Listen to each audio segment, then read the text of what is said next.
Well, General Sullivan, thank you very much. Good morning, everyone. You know, thinking General Sullivan asked me had I caught up on my sleep, and not quite. I told him I'd just continue to move. That's the best way, get some PT in and continue to move. But it's great to be with you today. This is part of my travel throughout the Pacific region. And when you're traveling in the legs that it takes to get one place to the other, you realize how vast the distances are. Especially after having an opportunity to spend some time in Korea and then here, meeting with some of the great leaders here, and then of course on to Fort Lewis, Washington, and then continuing on for follow-on locations from there. And then just having spent about a week or so in Afghanistan about 3 weeks ago. And so, again, great things ongoing across the world by our Army. General Sullivan, thank you for the very kind introduction. More importantly, thank you for your continued outstanding leadership and support of the United States Army and all that you do for the American soldier. It's wonderful to see you again after AUSA's Winter Symposium in Huntsville. Please join me in a round of applause for a great American patriot and all that General Sullivan and AUSA they do for our United States Army.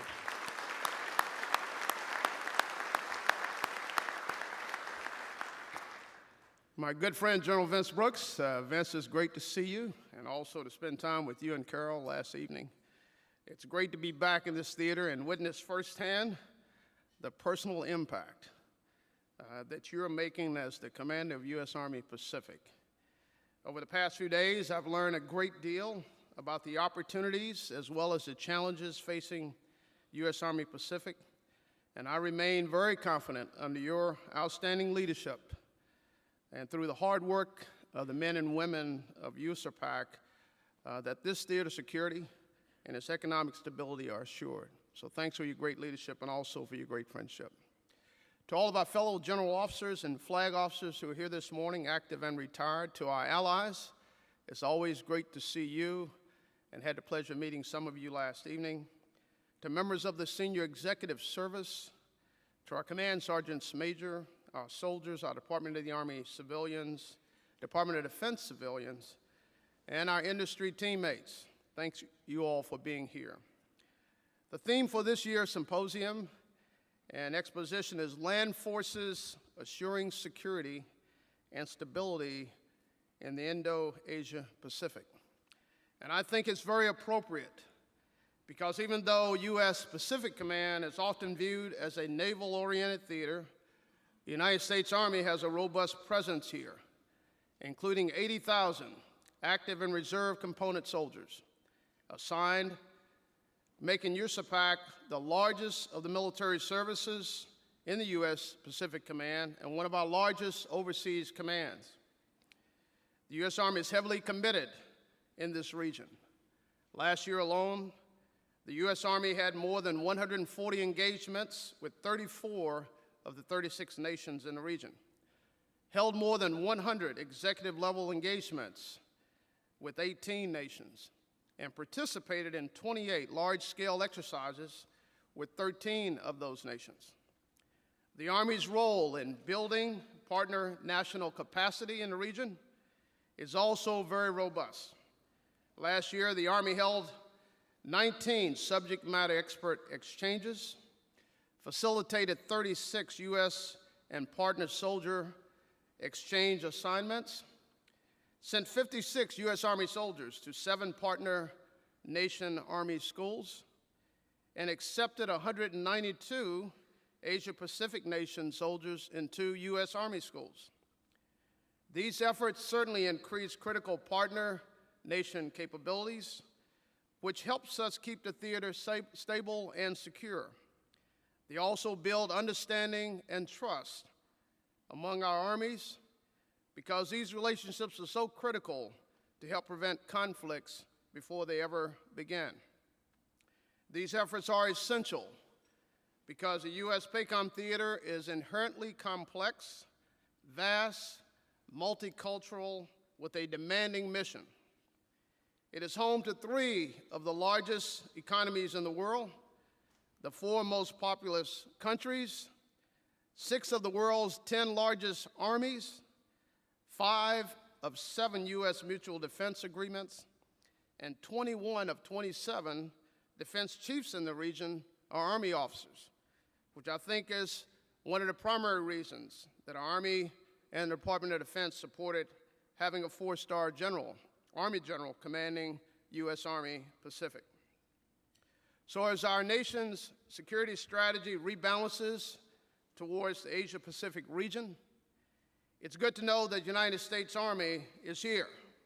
Its relationships are solid and growing, and its future is secure.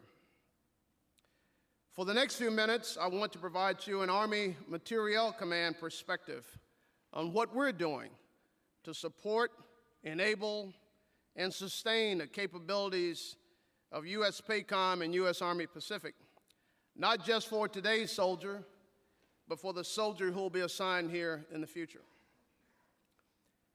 The Army Materiel Command has long had a robust presence in the PACOM theater. We currently have 2 Army Field Support Brigades, 2 contracting brigades, and a transportation brigade, comprised of 266 military personnel, more than 1,800 Department of the Army civilians, and nearly 1,900 contractor teammates. They're all here to support U.S. PACOM and USAPAC. They're here to support your mission. Leading AMC's efforts at the pointy end of the spear is our Army Field Support Brigade, or AFSB. Under the leadership of the Army Sustainment Command, we have one of these brigades stationed in each of the geographic combatant commands as AMCs face to the field. These brigades execute theater-wide logistics operations and provide technical support to sustain readiness of Army forces, along with joint forces, and provide the strategic logistics link from the National Industrial Base to the tactical commander and the soldier in the field. The 403rd Army Field Support Brigade, headquartered at Camp Henry, links soldiers at the smallest outposts in Korea and Japan to the National Sustainment Base. The 403rd provides direct support to corps-level activities, the 2nd Infantry Brigade, its brigade combat teams, and its management of the regional Army preposition stocks, along with non-divisional units in its assigned area of responsibility. Its value is seen further doing humanitarian assistance and disaster relief missions. During the aftermath of the tsunami in Japan in 2011, the 403rd quickly issued critical supplies and materiel from the Army's preposition stocks located there. During November and December of last year, the 403rd managed the first retrograde of ammunition from the War Reserve stockpiles for allies in Korea, consisting of over 939 containers, and they're currently preparing for the 2nd shipment of 1,100 containers. Removal of this obsolete ammunition is key and critical to providing readiness for future force operations and to provide capability to store munitions on the peninsula to mitigate challenges and shortfalls. Removal of worst decay ammunition remains one of the most significant issues facing the Army leadership on the Korean Peninsula. Even as we execute this year's removal, we're already preparing for the first vessel in 2015.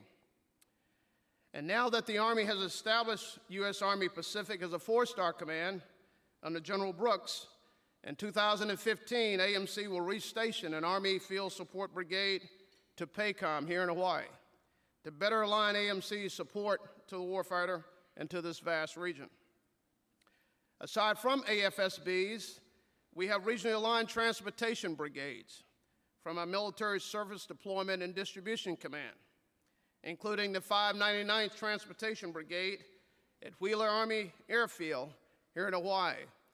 I had an opportunity to visit with that great unit yesterday and receive an update on the great mission they're providing and supported the Stryker Brigade's rotation to the National Training Center as well as other missions here in the region. The 599th provides support, surface deployment, and distribution support and services in order to project and sustain forces throughout the PACOM area of operations and globally as required. During 2013, the 599th and its commercial partners transported more than 1.9 million metric tons of cargo in support of the PACOM mission. That's nearly 65,000 total shipments comprised of over 29 million pieces of equipment, including more than 125,000 containers. That's a lot of equipment to move in just a short period of time in a year. These units are also embedded in PACOM's exercise cycle. During last year's combined joint logistics over-the-shore operation, the exercise in Korea, the CJLOTS, the 599th provided regional movement expertise to forces in Korea, the 7th Fleet and U.S. Transportation Command for operations conducted at the ports of Pohang, Korea, and Yokohama, Japan. The 599th provided a solution that utilized a combination of local organic military assets and available commercial liner services that facilitated the movement of 2,000 metric tons of critical exercise cargo from Yokohama to Pohang that resulted in a $2 million cost avoidance. This was the first such exercise conducted of its type in over 12 years, and they're on schedule to conduct another one next year, and the 599th plans to be fully involved with that exercise. The 599th also participated in Exercise Key Resolve in South Korea by standing up the Combined Seaport Coordination Center, or CSCC. The CSCC operated with a full complement of multi-agency U.S. and Republic of Korea personnel and provided single port manager support to warfighters throughout the exercise. In addition to Key Resolve, the brigade also participated in Ulchi Freedom Guardian 2013 and also Cobra Gold 2013. Key to the Army Materiels Command's ability to support the PACOM theater is the Military Ocean Terminal Concord, or MOTCO, what we refer to as the munitions doorway to the Pacific. MOTCO is the main strategic seaport for shipping ammunition to the PACOM AOR and is the only West Coast facility capable of large-scale containerized ammunition operations required to support the theater commands. The port was originally built to support World War II, and while many of the facilities remain functional, key mission support facilities need to be repaired or replaced to support MOTCO's mission and munitions throughput. Between now and FY17, the Army will require $225 million for equipment and facility upgrades at MOTCO. Meanwhile, the current capability at MOTCO is sufficient to meet projected peacetime requirements, and AMC is working closely with the Department of the Army, along with U.S. Transportation Command and the Surface Deployment Distribution Command to ensure timely and appropriate funding for the needed repairs to ensure this continued national asset, its viability to support future operations. AMC also maintains and operationally deploys 2 contracting support brigades. Contracting is critical to operations in today's environment. These brigades provide critical contracting support across the PACOM theater. We have the 411th Contracting Support Brigade located in Korea, supporting U.S. Forces Korea, and the 413 Contracting Support Brigade located right here in Hawaii, which supports U.S. Army Pacific and U.S. PACOM. Last year, the 413th CSB executed 3,600 contracting actions, valued at nearly $216 million. They deployed 46 contingency contracting officers to regional events and exercises and provided expeditionary contracting support to over 20 PACOM missions and exercises across 15 countries in the theater. During that same time, the 411th CSB in Korea executed $378 million in contract actions, including joint support to the 7th Air Force, the Special Operations Command Korea, and Marine Forces Korea, and expeditionary contracting support to 11 missions and exercises in 8 countries. This is only deployable contracting capability in the Department of Defense, and we're proud to have that capability here in the PACOM Theater. Beyond these aforementioned efforts, AMC has other direct support personnel in theater from our commodity and functional commands. The Aviation and Missile Command, or AMCOM, located in Huntsville, Alabama, has presence here. The Communication and Electronics Command for all C4ISR systems and capabilities, located at our Aberdeen Proving Ground, Maryland, has personnel and capabilities here. The Joint Munitions Command, located in Rock Island Arsenal, has personnel located here in support of day-to-day operations. And the Tank and Automotive Command in Warren, Michigan, also has personnel on the ground supporting operations here. These commands are all postured to provide responsive support to the combatant commander and the Army component commander. And as I mentioned earlier, building partner capacity is a key mission in the region as I look out at our allies. And AMC plays a major role in overseeing our Army's foreign military sales in support of the COCOM Commander's theater engagement strategy and security cooperation priorities. As of the second quarter of this fiscal year, our Security Assistance Command has more than 800 open foreign military sales cases in 23 nations in the PACOM theater, with a total value of $21.6 billion, including $12.8 billion to Taiwan, $3.1 billion to South Korea, which recently acquired the Apache helicopter, $2 billion to Australia, $1.3 billion to Singapore, and $778 million to Japan. And as I go around the world, I say we're open for business. We want to ensure that we work very closely with the combatant commands and work with our allies, because we know that this will improve interoperability, support Phase Zero operations, and strengthen the ties between our nations and our armies. These FMS cases not only increase capacity and interoperability, they also help maintain the readiness of the Army's organic industrial base by maintaining critical skill sets and keeping these facilities operational and ready to support future contingencies. So as our Army begins to align relationships between division and brigade combat teams to a particular combatant command, I'm proud to report that AMC is already there. Furthermore, working with our strategic partners, the United States Transportation Command and the Defense Logistics Agency, we're also optimizing the global supply chain by synchronizing the processes, resources, and efforts of our key global providers, from our depots and points of embarkation and debarkation to the theater distribution hubs that support the combatant commanders in the joint operating areas. As our budgets decline and as Army end strength decreases, as our footprint in certain parts of the world decrease, the U.S. Army's reliance on having the most advanced, effective, and efficient capabilities will only increase. We must be faster, we must be agile, and we must be responsive to the need of the combatant and ASCC commander. As Secretary Hagel recently said, and I quote, "The development and proliferation of more advanced military technologies by other nations means that we're entering an age where American dominance of the seas, the skies, and in space can no longer be taken for granted," unquote. And I'd add that this is especially relevant to the Asia-Pacific region. That's why AMC remains committed to moving forward in the development of the next generation of combat systems and capabilities. AMC manages a comprehensive science and technology portfolio averaging $1.6 billion annually.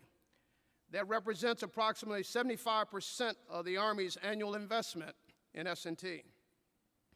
We have more than 13,000 scientists and engineers working towards the development of solutions which will make our Army's equipment and materiel more efficient, more lethal, more reliable, safer, and less expensive to maintain. These efforts have dramatically improved the Army's global response capabilities and combat effectiveness and helped to reduce the logistics tail. Our research and development centers and labs continue to take technologies from the drawing board to prototypes, and then on to production of new solutions and additive capabilities for existing ones. Our R&D forward elements and international technology centers rigorously search for new technologies and solutions around the globe, facilitating partnerships with governments, industry, academia, and our allies to ensure the warfighter has the best state-of-the-art technology, materiel, and capabilities available.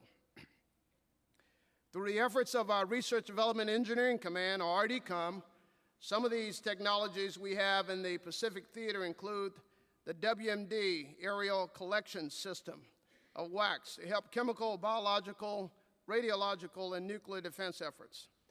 The reusing existing natural energy, wind, and solar system to increase operational energy efficiency, and the Korean Advanced Text Translator to increase C4 interoperability.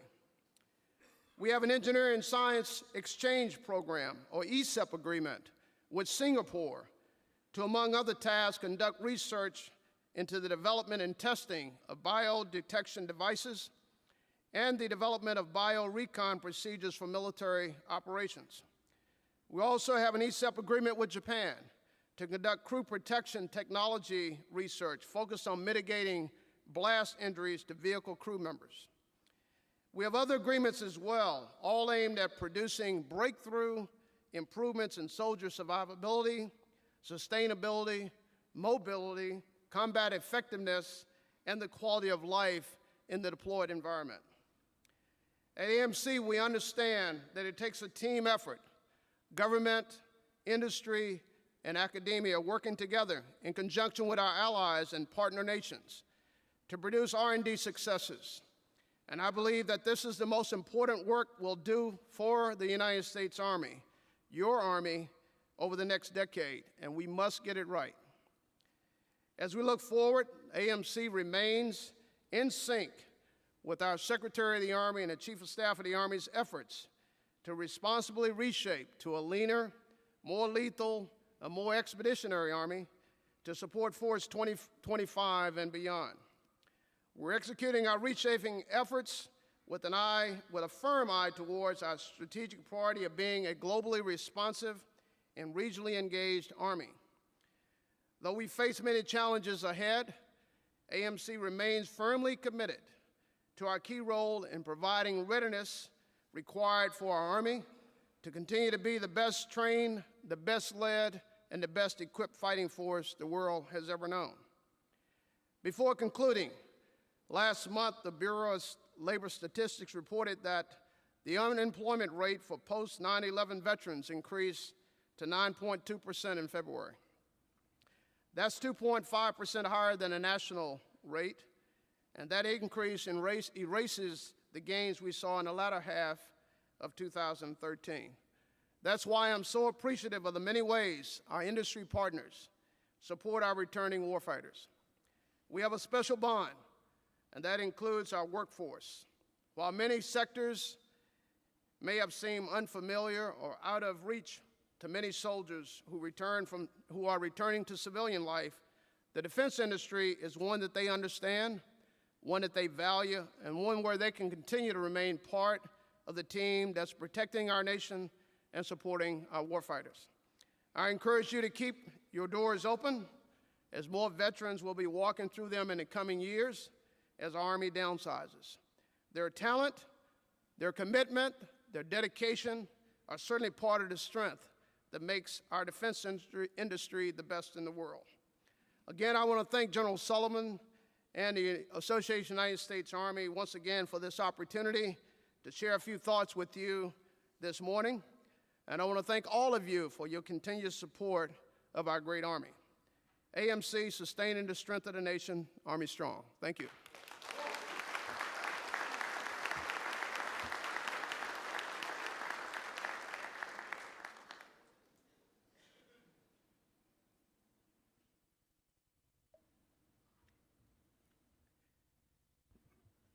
First question, General Vai, please discuss the impact of the potential loss of OCO supplementals in the future on the Army's reset program.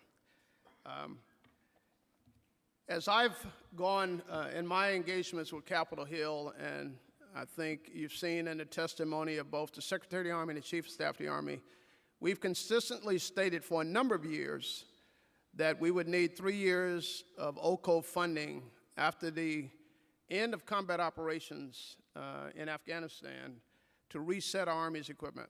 We've been at war going into 14 years.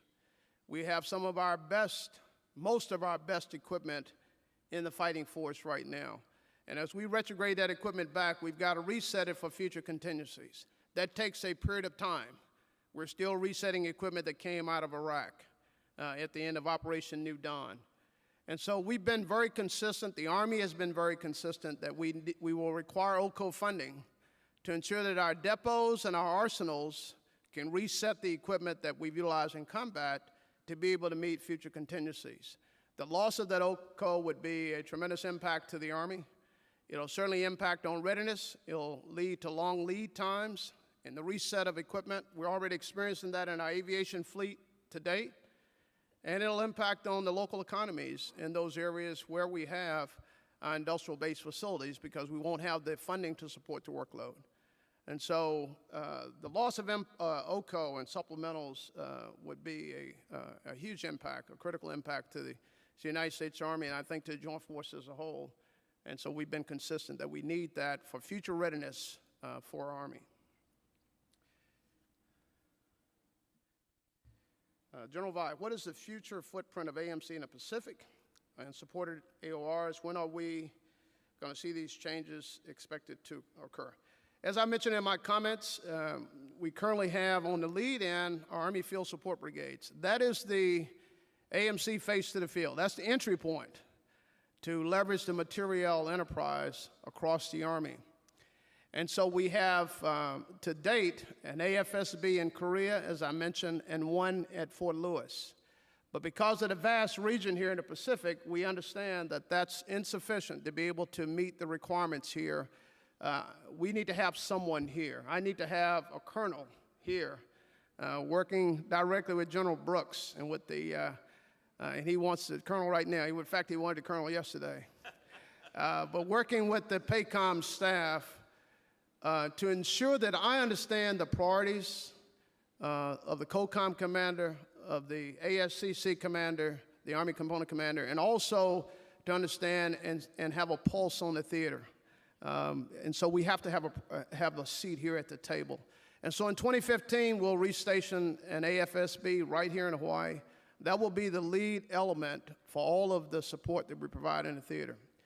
Under the Army Sustainment Command, led by John Warden, I think who's in the room today, the Army Sustainment Command, in 2012, we assumed the mission from MCOM for our Director of Logistics. Those moved over to AMC, and that mission now, we've aligned all of our capabilities under what we are terming as a Logistics Readiness Center, or LRC. And that's because we have so many patch-wearing organizations.